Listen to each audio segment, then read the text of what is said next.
આજની રચનાનું શીર્ષક છે પૂછ્યું. સાગરને પૂછ્યું ને ઝરણાને પૂછ્યું, પહાડોથી ધસમસતા વાયરાને પૂછ્યું કે કેમ આજ મોજમાં ઉડો છો.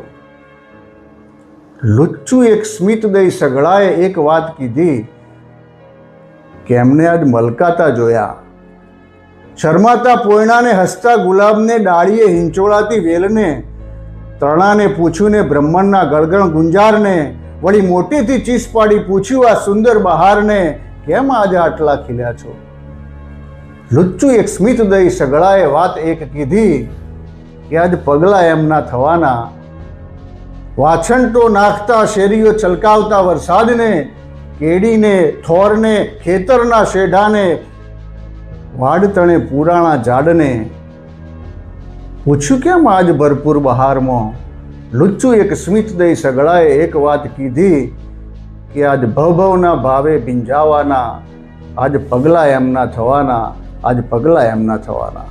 જે મિત્રોએ આ રચના સબસ્ક્રાઇબ ના કરી હોય તેમણે અવશ્ય કરવી, લાઈક કરવી, શેર કરવી અને ચોક્કસથી કમેન્ટ કરવી. ફરી મળીશું એક સુંદર રચના સાથે. નમસ્કાર.